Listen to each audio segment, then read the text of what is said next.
El 8 de marzo, Día Internacional de la Mujer, es una fecha en la que, si bien es válido reconocer las luchas y conquistas que nos han traído hasta aquí, también apuesta por reivindicar derechos y visibilizar los desafíos que quedan para lograr una verdadera equidad de género. En un contexto marcado por desafíos globales, ponemos el foco en Cuba y específicamente en las mujeres cubanas, protagonistas invisibles de una crisis socioeconómica compleja, pero además arquitectas de estrategias colectivas e individuales para sortear los más disímiles obstáculos. A las mujeres cubanas habría que narrarlas hoy entre miles de dificultades y una extraordinaria capacidad de agencia, porque en sus manos está no solo la supervivencia, sino la reinvención de un futuro posible. En la nota hemos querido en esta ocasión dialogar con activistas, investigadoras, feministas, emprendedoras y otras mujeres que desde sus espacios de actuación reflexionan sobre cómo viven las mujeres cubanas la policrisis actual y qué estrategias de resiliencia se trazan o deberían trazarse para paliar las consecuencias en sus vidas diarias. También nos hablan sobre desafíos en la búsqueda de otras herramientas que, desde las políticas públicas, las comunidades y el espacio familiar, pueden contribuir a una reproducción de la vida más digna. Acompáñanos en estos minutos de audio.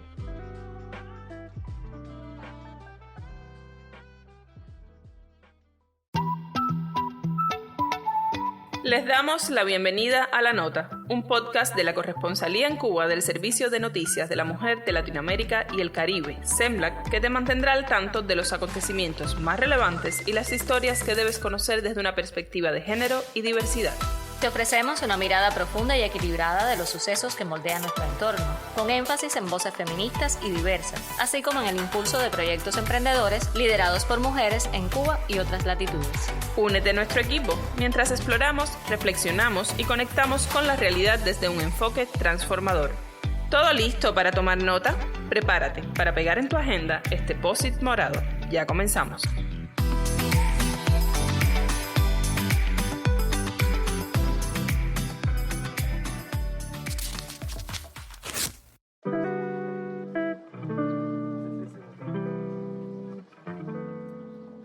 La crisis que atraviesa Cuba hoy en diferentes ámbitos, caracterizada por una caída de la economía, la escasez de productos básicos y la persistencia de brechas de inequidad, funciona como un mecanismo que amplifica las desigualdades de género que ya existían y que dañan el tejido social.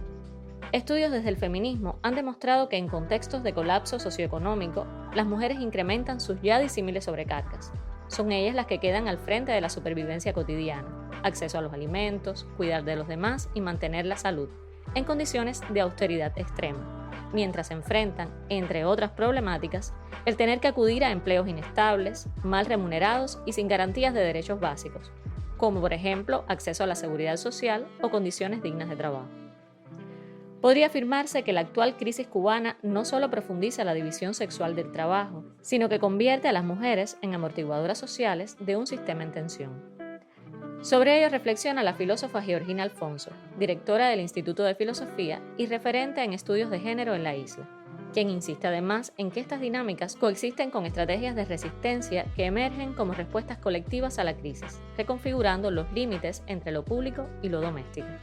Todas las crisis afectan en general a hombres y mujeres, pero si vivimos en un sistema que parte de poner a las mujeres en condiciones de subordinación,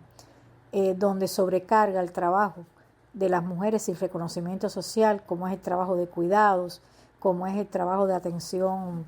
a los niños y las niñas, a los ancianos mayores, como es el trabajo educativo en las primeras etapas de la vida, como son los trabajos que tienen que ver con los afectos, como subordina todo eso al sentido de la productividad basada en el cálculo económico y el mercado, entonces ya de por sí las mujeres están en condiciones de discriminación y subordinación. Entonces, en etapas de crisis se acentúan las búsquedas de salidas de sobrevivencia desde una perspectiva muy individualista que reproduce estas prácticas, donde aumentan desempleo, aumentan las desigualdades, disminuyen los ingresos, disminuyen las políticas distributivas y las políticas de acceso con equidad, y entonces las mujeres pasan a peores condiciones que las que tenían previo a la crisis. Eso es lo que está ocurriendo en la sociedad cubana en estos momentos. En medio de una crisis, las mujeres se enfrentan al empleo informal, al subempleo y al trabajo temporal, lo que por supuesto genera menos ingresos y aumenta su vulnerabilidad ante cualquier acción desde el punto de vista social. Con estos criterios coincide la socióloga Yulexis Almeida Junco, una de las fundadoras de la Articulación Afrofeminista Cubana, quien señala que, aunque las crisis también son una fuente de oportunidades, las mujeres no siempre pueden acceder a ellas precisamente por todas estas vulnerabilidades a las que están expuestas. En el sector privado, por ejemplo, el hecho de no contar con capital es un elemento en su contra. Además, se refirió a que en estos contextos se refuerzan fenómenos como el sexismo, el racismo y la reproducción de la pobreza, aumentando las desigualdades. Una crisis económica también implica una crisis social, una crisis en el terreno de los valores, se refuerzan fenómenos como el racismo, el sexismo, y eso lo único que hace es perpetuar las desigualdades, muchas de ellas racializadas, por tanto profundiza la reproducción generacional e intergeneracional, estructural, subjetivo y cultural que viven muchas mujeres en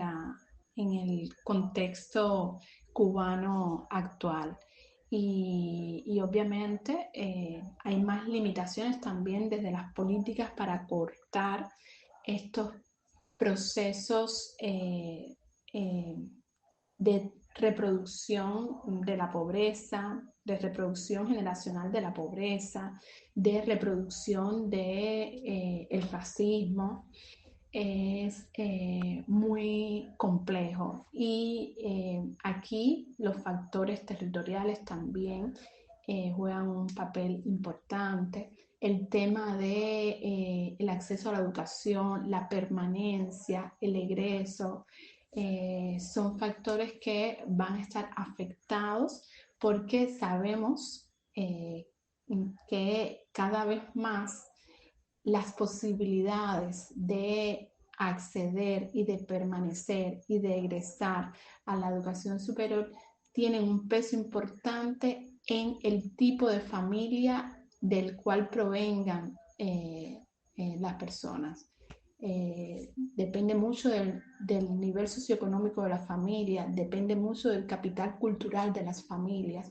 aun cuando nos movemos en un contexto de un acceso universal a la educación.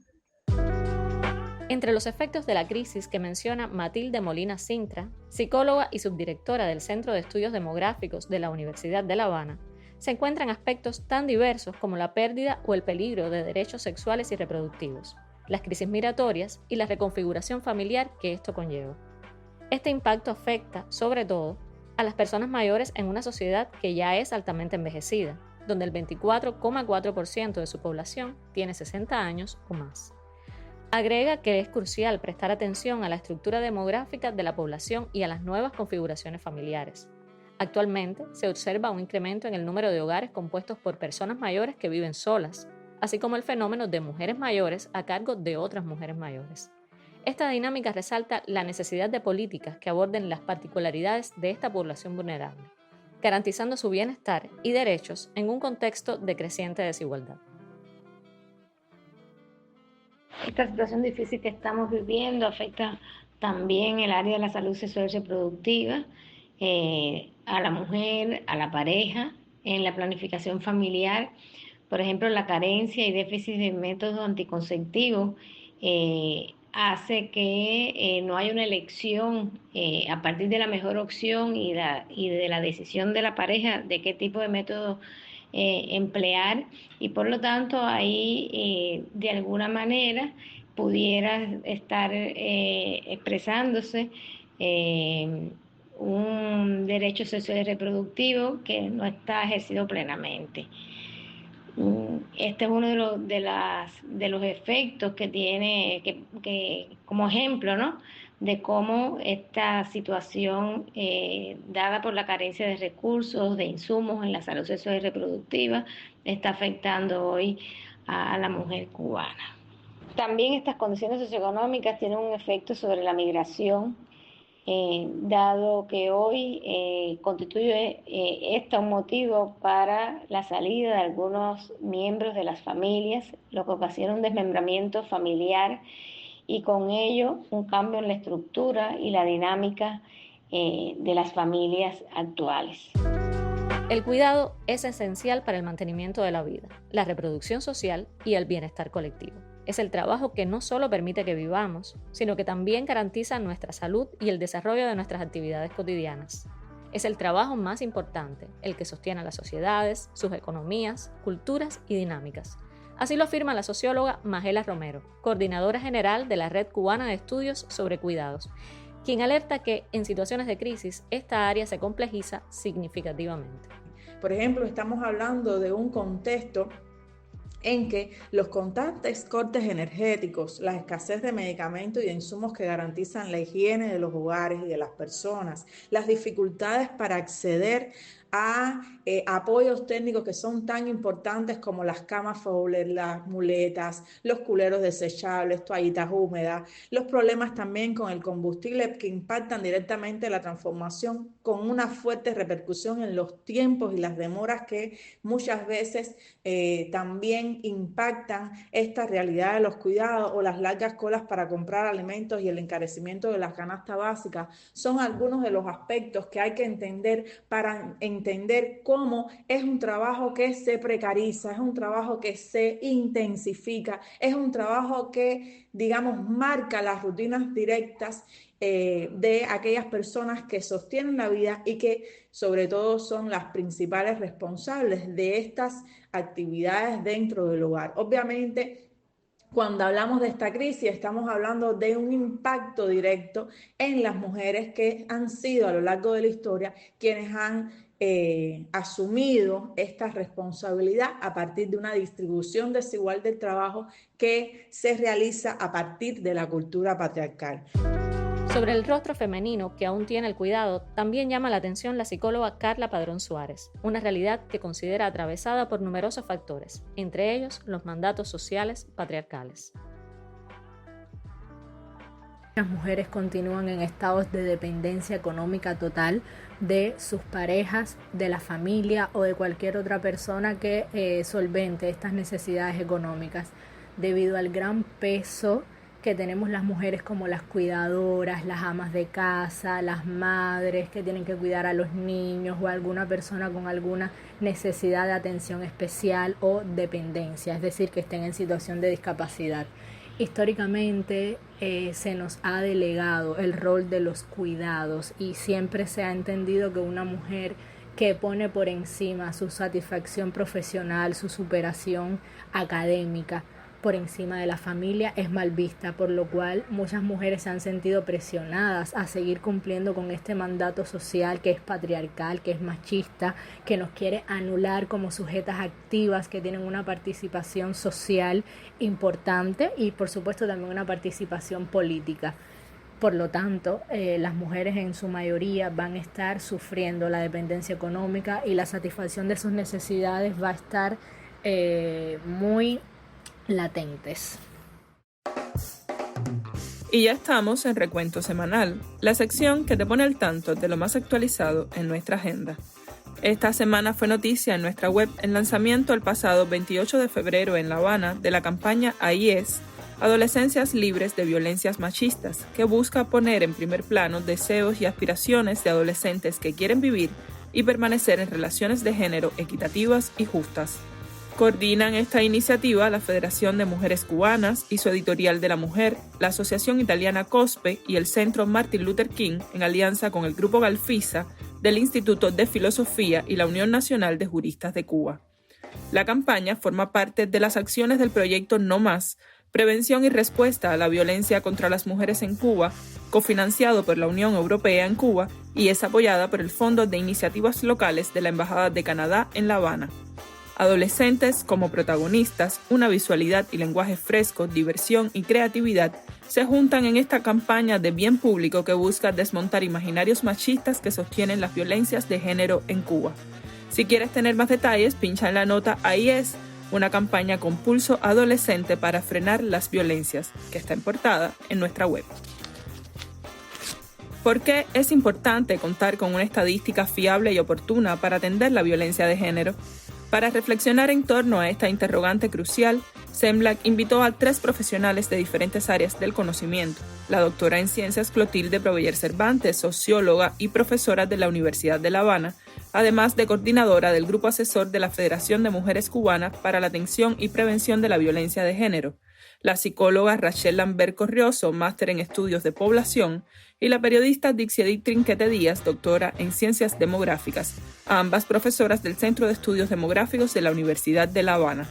Te recomendamos el debate Violencias y Estadísticas, ¿dónde poner las miradas?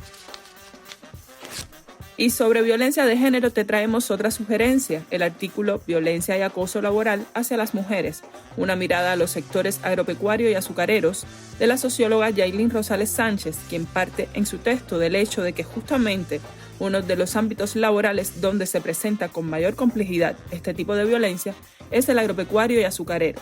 pues a lo largo de la historia se han caracterizado por una marcada presencia de fuerzas de trabajo masculina.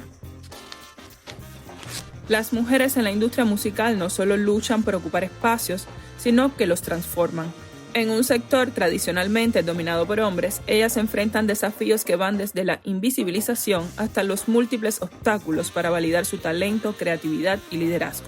Sobre estas ideas se conversó durante el evento Ya se Emprende, celebrado en la Fábrica de Arte Cubano los días 27 y 28 de febrero. En la nota Mujeres sortean desafíos y se abren camino en la industria musical, podrás encontrar las historias de la productora francesa Valérie Malot, fundadora del colectivo Las Amazonas de África, y la de la directora cubana Diana García Sibeiro, al frente de la Orquesta de Cámara de La Habana.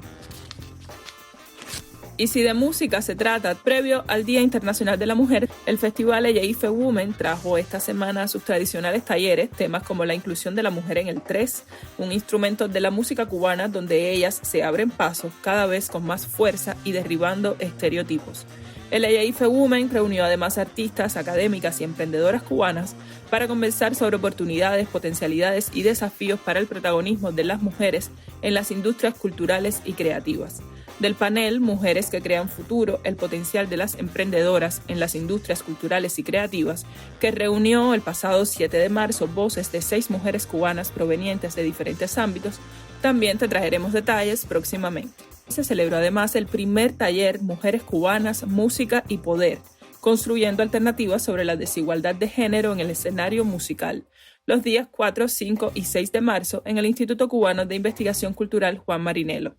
Por ahí estuvo Semblak en paneles tan necesarios como el que abordó la presencia de las mujeres en la música rap. Mantente atento a las noticias de nuestra web. Escúchanos en iVoox y YouTube. Si das clic en redsemblak-cuba.net, podrás tomar notas de estas y otras importantes temáticas.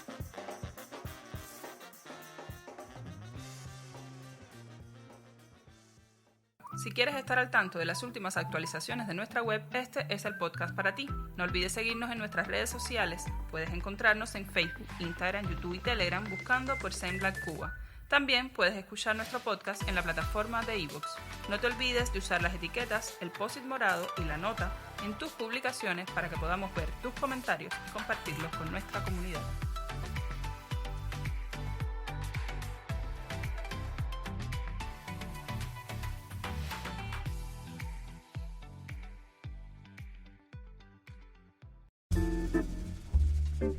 Estás en La Nota, el podcast informativo de Semblak Cuba. Hoy hablamos sobre las mujeres cubanas en el contexto de crisis actual. A nuestras entrevistadas les pedimos, además, que reflexionaran sobre alternativas y estrategias de resiliencia desde diversos ámbitos: personal, familiar, comunitario y gubernamental. Es importante que, de hecho, reconocer que la existencia de políticas públicas que se han aprobado, por ejemplo, en caso de Cuba, como el programa Adelanto a la Mujer, el Código de las Familias, las estrategias de prevención, atención a la violencia, el Código Penal, estas políticas públicas de alguna manera permiten un marco de normativas jurídicas a favor de los derechos de las mujeres. Ahora, esto no es suficiente para garantizar que en la crisis las mujeres tengan las mejores condiciones. Entonces, las políticas públicas tienen que implementarse y en la implementación de políticas públicas tienen que estar los organismos responsables, las instituciones y la ciudadanía. Y ese proceso, de alguna manera, tiene que ser consensuado, tiene que ser acompañado también por expertos, por las ciencias sociales. Tiene también que basarse en experiencias positivas que han acontecido en otras etapas de crisis en la sociedad cubana, como fueron los años 90. Ahora, además de esto, yo creo que hay una cantidad de iniciativas que van apareciendo en las comunidades que se convierten en buenas prácticas y que de alguna manera siempre están alrededor de la vida de las mujeres, que son las redes de apoyo. Y reconocer la importancia que tiene en momentos de crisis fortalecer las redes de apoyo a las mujeres es un elemento que hace que las mujeres se sientan acompañadas y no en la soledad de buscar alternativas, porque lo más difícil en los momentos de crisis es sentir que uno tiene que buscarse alternativas sola y que la salida a la crisis es de manera individual, porque realmente no es así. Mi nombre es Giselle Calzadilla Costa, soy la coordinadora de las Isabelas de Santiago de Cuba, perteneciente a la Red Nacional de Mujeres Lesbianas y Bisexuales. La estrategia que hemos empleado como grupo para paliar un poco todas estas situaciones es de ayuda, de acompañamiento a las personas más necesitadas y de encontrar una vía a través de nuestra sororidad para paliar en parte esta situación. Desde lo que tenemos, pues compartirlo entre todas. Cuando alguna necesita un medicamento, pues nos empeñamos en buscarlo, en compartirlo. Incluso hemos donado algún dinero entre nosotras para las que han tenido alguna situación de salud o alguna necesidad en específico. Hemos recolectado insumos de ropa, zapatos, también para las que tienen niños pequeños. En fin, hemos buscado algunas formas de podernos ayudar entre nosotras mismas, aún teniendo cada cual su situación económica. Para la socióloga e investigadora cubana Daima Echevarría León, en cuestiones como el empleo, las miradas deben ser múltiples, especialmente considerando la gran afectación que hoy existe en la calidad de vida y en la capacidad de reproducirla. En este espacio, insistió, las mujeres en general han desempeñado un rol central. Soy Daima Echevarría, consultora del Programa Mundial de Alimentos y profesora e investigadora del Centro de Estudios de la Economía Cubana. Entre las estrategias para afrontar estos desafíos, identifico algunos a nivel familiar, a nivel comunitario y también importante a nivel de gobierno. A nivel de familiar, creo que procesos de corresponsabilidad al interior del hogar, donde hay una mejor distribución de las tareas que se realizan, especialmente aquellas que se requiere hacer cuando se dispone de la electricidad, como puede ser acopiar agua, conservar alimentos, cocinar, lavar, limpiar, pudiera ayudar también a una mejor posición de las mujeres dentro del proceso. A nivel comunitario, se identifican, por ejemplo, que si se pudieran mapear los espacios que puedan ofrecer empleo, que queden cercanos a las viviendas de las mujeres, que aún no logren conseguirlo, pudiera ser un elemento a tener en cuenta. A su vez, pensar en experiencia o inspirarse, revisar experiencias como los bancos de tiempo, donde se comparten espacios, lo que se intercambian son tiempos para el cuidado y para actividades de reproducción de la vida, pudiera ser también una estrategia comunitaria, algo que no tengo conocimiento que se haya hecho en el país. A nivel de gobierno, continúa siendo una responsabilidad del gobierno garantizar empleo de calidad, empleo digno también para las mujeres y tratar de garantizarle los derechos laborales que tienen en un contexto también como cada vez más complicado de hacer. Proponer estrategias alternativas también para fomentar la flexibilidad con derechos laborales puede ser también otro de los elementos que pueda contribuir desde las políticas para contribuir a que las mujeres logren afrontar la crisis no en tan difíciles condiciones como lo hacen en este momento. Me quiero referir a la política de atención a la dinámica demográfica. Esta es una política que, como ya decía, tiene como centro la población en sus múltiples dimensiones, en sus diferentes grupos etarios. Y creo que cada una de las medidas que tiene la política de atención a la dinámica demográfica va encaminada a que cada vez más avancemos en garantizar una mejor calidad de vida a nuestra población y particularmente a nuestras mujeres. Tenemos también que pensar en una forma de gestión pública en que las soluciones también se gesten desde lo colectivo, desde esa responsabilidad social y ética que debe estar en la base de nuestros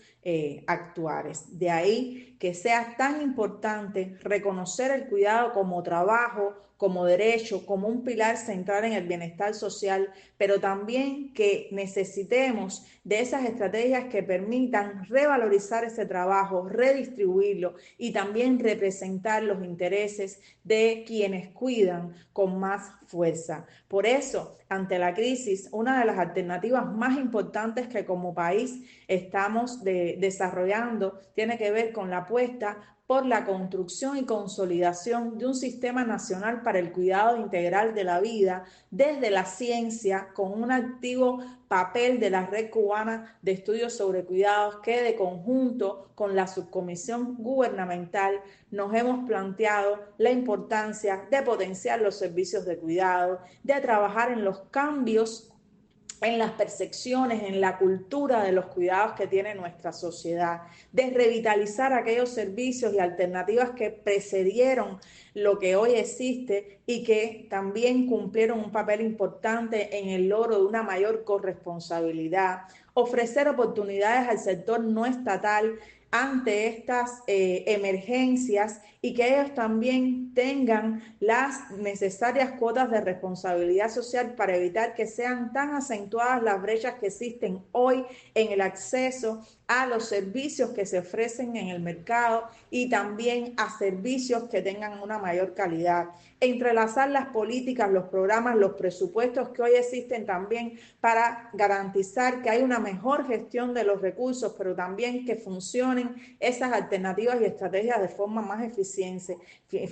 y sobre todo potenciar esos proyectos de desarrollo social, esas alternativas comunitarias que muchas veces se gestan ante una necesidad y que por falta de acompañamiento perecen. Entonces, en este sentido también yo creo que hay que dar mayor importancia a estas iniciativas, porque muchas veces estas iniciativas, estrategias y servicios que se gestan en las comunidades están más cerca de los problemas y a veces son opciones más cercanas a las que las familias pueden acceder también en función de sus necesidades. Yo creo que lo más importante es seguir colocando en esta apuesta los cuidados en el centro de la política, de la cotidianidad, sacarlos de lo familiar para ubicarlos como un problema social que amerita respuestas colectivas también y seguir en esta apuesta por un sistema nacional que cambie todo y que en esta apuesta de equidad las mujeres puedan ser definitivamente más libres. Hay que rescatar todo lo que se está haciendo desde los activismos. Hay que potenciar y apoyar toda esa labor antirracista, antisexista que realizan los diferentes grupos y proyectos a nivel de las comunidades. Hay que ampliar las acciones que tienen que ver con la sensibilización, la formación y la capacitación y la comunicación de todos estos temas, ya no solo a nivel de las comunidades, también a nivel de las instancias gubernamentales, a nivel de las diferentes instituciones sociales, a nivel de los gobiernos locales. Es importantísimo porque si usted no está formado en estos temas, no está sensibilizado y sensibilizada en estos temas, es difícil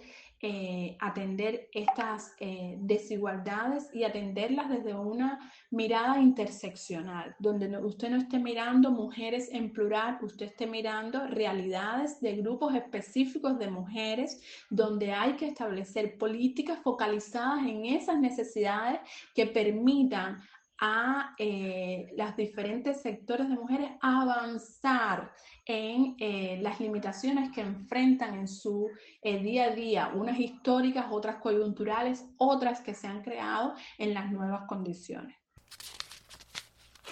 Por eso yo creo que las estrategias fundamentales están relacionadas con la educación desde las primeras edades, la educación desde la infancia, vistas desde la igualdad de género, desde la justicia social, donde niños y niñas son educados por igual en cuanto a oportunidades y en cuanto a derechos, que las niñas sean tan estimuladas como los niños a ser independientes, a tener una vocación, a llevar adelante una carrera universitaria,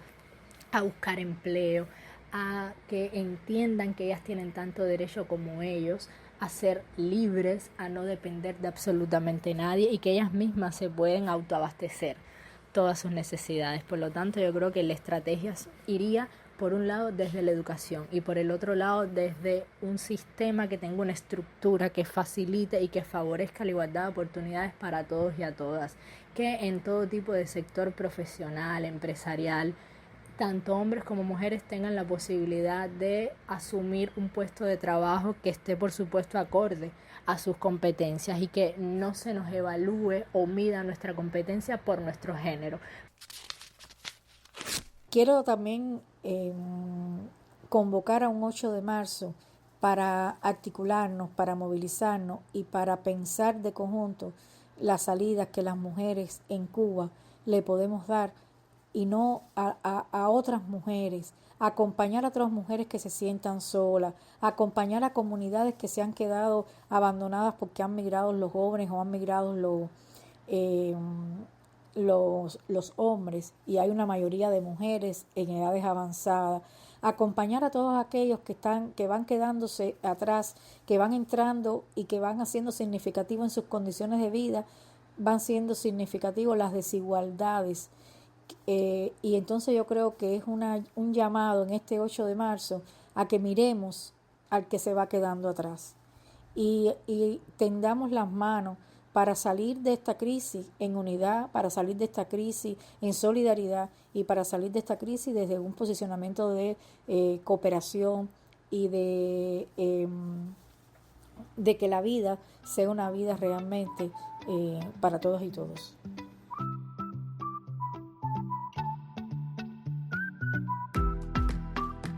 En momentos de crisis es crucial mirar hacia las mujeres, pues muchos de los derechos alcanzados se ponen en riesgo y surgen retrocesos. Nada más pertinente entonces que pensarnos desde dentro y visibilizar esos peligros que van desde las violencias machistas que afloran o se recrudecen en estos escenarios hasta los inmensos desafíos que la dinámica demográfica actual nos impone como sociedad. Ante los múltiples rostros de una crisis que alimenta al patriarcado, siempre acechante, es momento de lucha, de apoyarnos y abrazarnos en sororidad y contar también esas historias de las tantas y tantas mujeres que sostienen hoy la vida de este país.